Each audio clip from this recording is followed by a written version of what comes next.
Okay. Briefly discuss about the managing questions in presentation. అసలు questions ఏ విధంగా manage చేయాలి అనే దాని గురించి మనకి డిస్కస్ చేయమని చెప్తున్నారు. అలాగే how to handle audience questions in presentation. ఎవరైనా ప్రెజెంటేషన్ ఇచ్చినప్పుడు ఏమైనా డౌట్లు వస్తే ఏం చేస్తారు, ఏమైనా క్వెషన్స్ వేస్తూ ఉంటారు అన్నమాట. వాటిని ఎలా హ్యాండిల్ చేయాలి, ఏ విధంగా ఆన్సర్ చేయాలి అని చెప్పి. ఇక్కడ handling audience questions effectively during the presentation is crucial for the maintaining engagement, building rapport and ensuring that your message is well received. మనకి ఏ క్వశ్చన్ అయినా సరే మనం హ్యాండ్లింగ్ చేయాలి. ఎవరైనా ఆడియన్స్ క్వశ్చన్ ఇచ్చినప్పుడు దాన్ని ఏ విధంగా ఆన్సర్ చేయాలి, అలాగే మనకి ఎక్కడ మనం ప్రజెంటేషన్ ఇచ్చినా కూడా వాళ్ళ యొక్క డౌట్స్ని మనం క్లారిఫై చేస్తేనే మనకి మనం చెప్పినటువంటి సబ్జెక్టు వాళ్ళకి వెళ్ళడం అనేది జరుగుతుంది. నెక్స్ట్ ఏంటంటే వాళ్ళు మనం చెప్పినటువంటి క్వశ్చన్స్కి ఆన్సర్ బాగా చేయాలి అంటే వాళ్ళు మనం చెప్పినటువంటి సబ్జెక్టు బాగా వినాలి. అలాగే వాళ్ళు మనతో కలిసి బాగా విని దాన్ని ఆకలింపు చేసుకునే విధంగా ర్యాపోర్ట్ అంటే బాగా దగ్గరై ఉండేలాగా వాళ్ళు ర్యాపోర్ట్ని పెంచుకోమంటున్నారు అన్నమాట. వాళ్ళు మెసేజ్ బాగా రిసీవ్ చేసుకునేలాగా మనం చెప్తే కనుక వాళ్ళు వెంటనే రిసీవ్ చేసుకుంటారని చెప్తున్నారు. Following is step by step guide on how to handle audience questions in presentation. అయితే ఇక్కడ ఫాలోయింగ్ అనేది స్టెప్ బై స్టెప్ గైడ్, ఏ విధంగా అసలు వేసినటువంటి క్వశ్చన్ని ఏ విధంగా మనం హ్యాండిల్ చేయాలి అనే దానికి కొన్ని స్టెప్స్ అనేవి చెప్పడం అనేది జరిగింది. అందులో ఒకటో స్టెప్ ఏంటంటే బీ ప్రిపేర్డ్, ముందుగా సంసిద్ధంగా కామని చెప్తున్నారు అన్నమాట.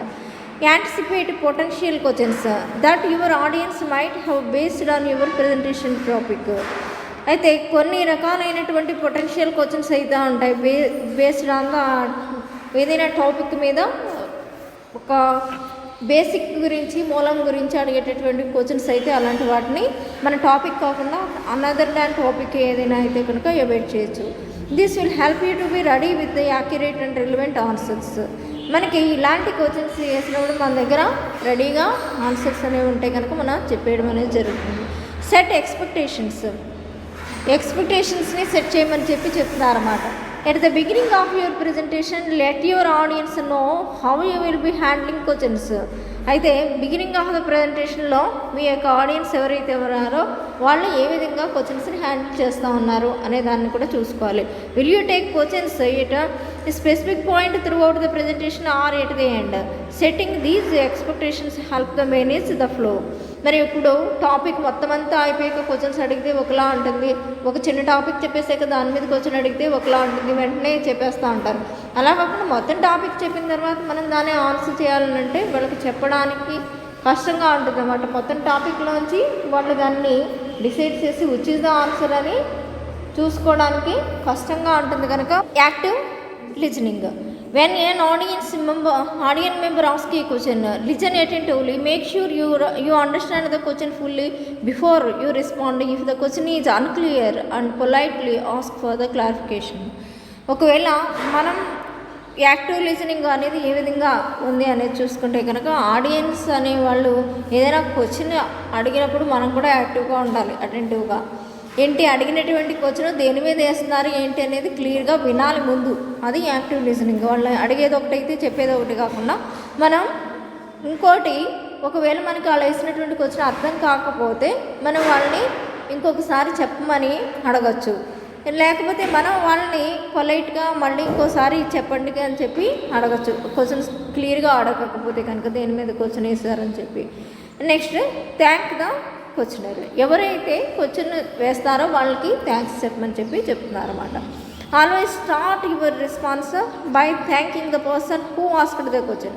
ఎవరైతే క్వశ్చన్ అడుగుతారో వాళ్ళకి ముందు థ్యాంక్స్ చెప్పమని చెప్తున్నారు అన్నమాట. This shows appreciation of their engagement and encourages others to participate. ఎప్పుడైతే మనం థ్యాంక్స్ చెప్పామో వాళ్ళు ఏమనుకుంటారంటే క్వశ్చన్స్ అడుగుతున్నాం కాబట్టి వాళ్ళని ఎంకరేజ్ చేసినట్టు ఉంటుంది, అలాగే మిగతా వాళ్ళని కూడా క్వశ్చన్స్ అడగడానికి ఎంకరేజ్ చేసినట్టు, పార్టిసిపేట్ చేయడానికి రెడీ చేసినట్టు మనం అవుతుందని చెప్తున్నారు. ఫిఫ్త్ చూడండి, రిపీట్ ద క్వశ్చన్. అంటే మళ్ళీ అడగడాన్ని రిపీట్ అని చెప్తూ ఉంటాము. Restate the question in your own words. This ensures that everyone in the audience heard the questions and helps you confirm your understanding of the question. మరి ఏదైనా question అడిగినప్పుడు మనల్ని ఆ క్వశ్చన్ని మనకి ఏ విధంగా అర్థమైందని తెలియడానికి పలానా వాళ్ళు ఈ క్వశ్చన్ అడిగారని చెప్పి గట్టిగా చెప్పామనుకో, మిగతా వాళ్ళకి కూడా ఆ డౌట్ ఉంటే కనుక వాళ్ళు అడగలేకపోవచ్చు. అలాంటప్పుడు ఆ డౌట్ని వాళ్ళు కూడా కన్ఫర్మ్ చేసుకుని ఒక పలానా క్వశ్చన్కి ఆన్సర్ చెప్తున్నారని చెప్పి అనుకోవడం అనేది జరుగుతుంది. Next, provide a clear and concise answer. ఒక క్లియర్ అయినటువంటి స్పష్టమైనటువంటి ఒక చిన్న కన్సైజ్ ఆన్సర్ని చెప్పమని చెప్తున్నారన్నమాట. Address the question directly and concisely. డైరెక్ట్గా కన్సైజ్గా మనకి ఈ క్వశ్చన్ని మనం చెప్పడం అనేది జరుగుతుంది. Avoid going off on tangents and the overload the audience with the unnecessarily information. అలాగే ఏది క్వశ్చన్ అయితే ఉందో ఆ క్వశ్చను అడిగినటువంటి క్వశ్చన్కి డైరెక్ట్గా కన్సైజ్గా అంటే చిన్నగా ఆన్సర్ని చెప్పేయండి. అంతేకాని ఎక్కువగా ఉండేటటువంటి మ్యాటర్ని అంతటిని, అవసరం లేనటువంటి మ్యాటర్ని, ఎక్కువ పెట్టేటువంటి విషయాల్ని ఆడియన్స్కి అన్నెసరీ ఇన్ఫర్మేషన్ ఏమి ఇవ్వద్దు. ఎంతవరకు అవసరమో అంతవరకుని ఇన్ఫర్మేషన్ ఇవ్వండి అని చెప్పి చెప్తున్నారన్నమాట. If the question is complex you can break it down into the smaller parts and address each part separately. అయితే క్వశ్చన్ అనేది బాగా కాంప్లెక్స్ అంటే పెద్ద క్వశ్చన్ ఉందనుకోండి, అప్పుడు దాన్ని ముక్కల కింద చేసి ఆ క్వశ్చన్ని స్మాల్ పార్ట్స్కి ఆన్సర్ చెప్పండి. సెపరేట్గా ఈ క్వశ్చన్ ఇంత పెద్దది, దీనికి ఈ పార్ట్ ఆన్సర్ చెప్తున్నానని చెప్పి చెప్పడం అనేది ముక్కలు చేసి చెప్పడం వల్ల బాగా అర్థమవుతుందని చెప్పి చెప్తున్నారన్నమాట. Next, use visual aids. మీరు ఎప్పుడైనా ఆన్సర్ చేసేటప్పుడు కూడా విజువల్ ఎయిడ్స్ అంటే దృశ్య ఉపకరణాలని మనకి విజువల్ ఎయిడ్స్ అని అంటాం. అంటే బొమ్మలు కానీ, లేకపోతే వీడియోస్ కానీ, లేకపోతే క్లిప్పింగ్స్ కానీ, హ్యాండ్అవుట్స్ కానీ ఏమైనా ఉంటే కనుక వాటిని మనం ఏంటంటే దృశ్య ఉపకరణాలు అని చెప్పి కనిపిస్తాయి కనుక అలా చూపిస్తాం. ఏ బొమ్మనైనా చెప్పే ముందు ఇది దీని యొక్క మోడల్ ఇది ఇలా ఉంటుంది, ఒక జంతువు గురించి చెప్పే ముందు ఇది ఇలా ఉంటుంది, ఇలా చెప్పడం అనేది చేస్తూ ఉంటారు అన్నమాట.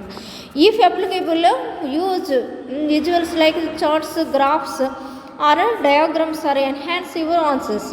అయితే మనం కానీ కేపబుల్ అయితే కనుక నేను చార్ట్స్ కానీ, లేకపోతే గ్రాఫ్స్ కానీ, లేకపోతే డయాగ్రామ్స్ కానీ ఇలాంటివి ఏమైనా ఉంటే కనుక మన యొక్క ఆన్సర్ ఏదైతే ఉందో దాన్ని మరింత ఎక్కువగా అర్థం చేసుకునేటటువంటి అవకాశం అనేది ఉంటుంది. ఆన్సర్కి బాగా నమ్మడం అనేది జరుగుతుంది. Visual AIDS can help clarify complex information and make your response more engaging. అయితే విజువల్ ఎయిడ్స్ అనేవి ఎలా ఉపయోగపడతాయంటే మీ యొక్క కాంప్లెక్స్ ఇన్ఫర్మేషన్ ఏదైతే ఉందంటే కష్టమైనటువంటి ఇన్ఫర్మేషన్ ఏదైతే ఉందో దానికి మీకు చెప్పేటటువంటి ఆన్సర్కి ఎంగేజ్ అయ్యి ఉండి అర్థం చేసుకునే విధంగా మనకి చెప్పడానికి విజువల్ ఎయిడ్స్ అనేవి ఉపయోగపడతాయి అని చెప్పి చెప్తున్నారు.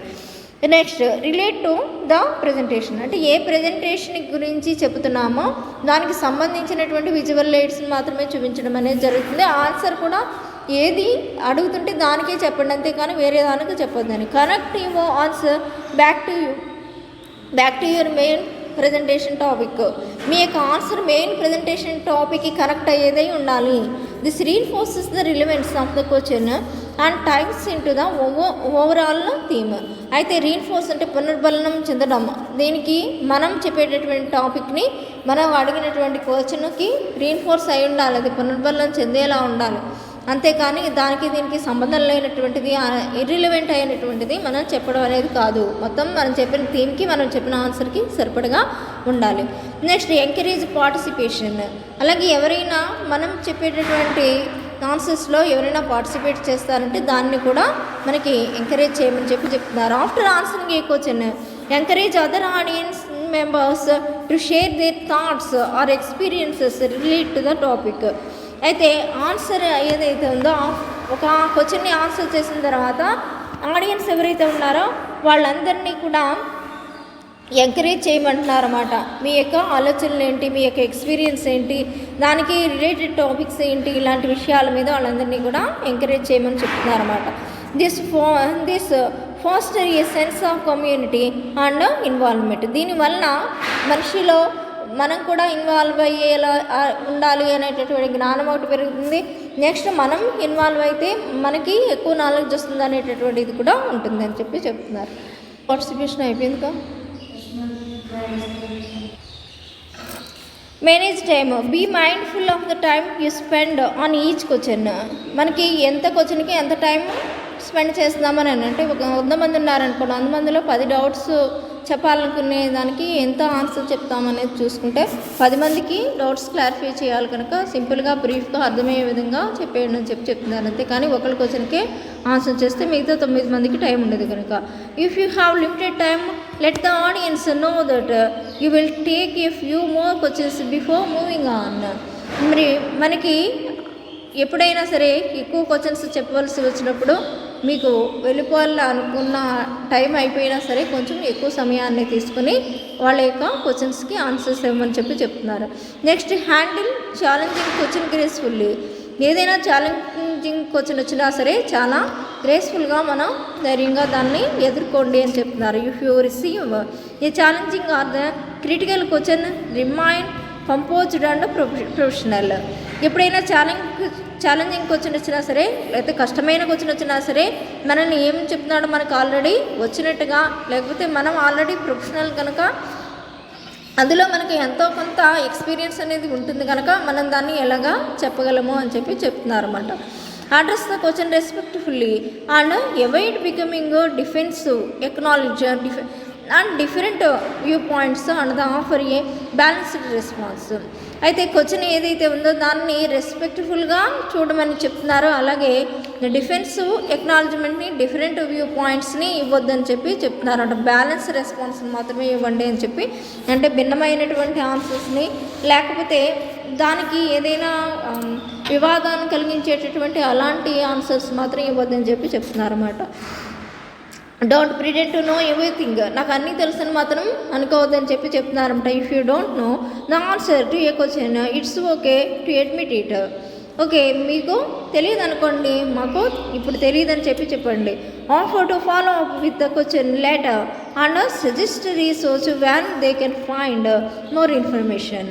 అందుకని మనం అప్పుడు ఏం చేయాలి తెలియనప్పుడు ఏమని చెప్తామంటే ఈ క్వశ్చన్ తర్వాత చెప్తానని చెప్పడము, లేకపోతే కొన్ని రిఫరెన్సెస్ ఉన్నాయి ఆ రిఫరెన్సెస్ చూడండి, ఆ బుక్స్ చూడడం వల్ల మీకు ఆన్సర్ తెలుస్తుందని చెప్పడమో చేయడం అనేది చేస్తున్నాం.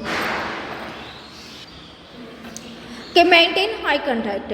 ఆల్రెడీ ఇది చాలాసార్లు చెప్పాము. While responding maintain high contact with the questionnaire and rest of the audience.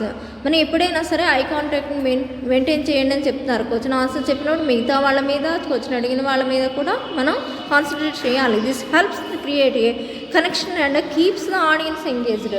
ఇది దేనికి ఉపయోగపడుతుందంటే క్రియేట్ ఏ కనెక్షన్, వాళ్ళ మధ్య ఒక కనెక్షనిటీ ఉన్నట్టుగా, లేకపోతే ఆడియన్స్ మనతో కలిసి ఉన్నారు, మనం చెప్పింది వింటున్నారని ఎంగేజ్ అయ్యి ఉన్నారని అనుకోవడానికి ఇది బాగా ఉపయోగపడుతుందని చెప్తున్నాడు. Wrap up as a approach the end of the question Q&A session అంటే question and answer session summarise key points and the highlight any important takeaways from the question asked. అలాగే ఎప్పుడైనా సరే మొత్తం అయిపోయిన ముందు ఏం చేస్తామంటే మెయిన్ పాయింట్స్ అన్నిటినీ ఒకసారి సమ్అప్ చేసి ఇది దీని యొక్క సారాంశమని చెప్పడానికి ప్రయత్నం చేయండి అని చెప్తున్నారు. అలాగే ఏమైనా ఆస్క్డ్ క్వశ్చన్ అడిగినటువంటి క్వశ్చన్స్ ఉంటే వాటిలో ఏమైనా హైలైట్ చేయవలసి ఉంటే వాటిని కూడా హైలైట్ చేయండి. నెక్స్ట్ ఎండ్ ఆన్ ఈ పాజిటివ్ నోట్. ఎప్పుడు కూడా కంక్లూజన్కి వచ్చేసరికి పాజిటివ్ నోట్ తోటి ఎండ్ చేయమని చెప్తున్నారు అనమాట. Thank the audience for their questions and engagement. ఎప్పుడు కూడా క్వశ్చన్స్కి ఆన్సర్ ఇచ్చే ముందు వాళ్ళ ఆడియన్స్ అందరికీ కూడా థ్యాంక్స్ చెప్పమని చెప్తున్నారు.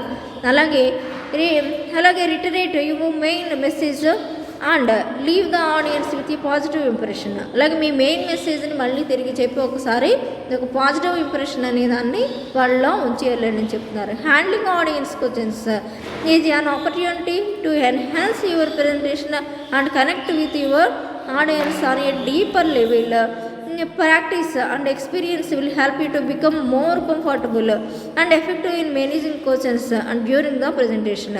అయితే హ్యాండ్లింగ్ ఆడియన్స్ని హ్యాండ్లింగ్ చేయడం కానీ, లేకపోతే మనకి ఉండేటటువంటి ప్రజెంటేషన్ని మరింత అర్థమయ్యేలా చెప్పడానికి కానీ, మనం ఆడియన్స్తో కనెక్ట్ అయ్యి ఉండేటటువంటి విధంగా ఉండడానికి కానీ మనం ఎప్పుడు కూడా ఎక్కువ డీపర్ లెవెల్కి వెళ్ళి మనం బాగా ప్రాక్టీస్ అయ్యి మనం ఎప్పుడు కూడా ఎక్స్పీరియన్స్ తోటి చెప్పడం వల్ల మనకి కంఫర్టబుల్గా ఉంటుంది. ఎలాంటి ఎఫెక్టివ్ క్వశ్చన్ అడిగినా సరే మనం ప్రజెంటేషన్లో ఇవ్వడం అనేది ఆన్సర్ ఇవ్వడం అనేది చేస్తూ ఉంటామని చెప్తున్నారు.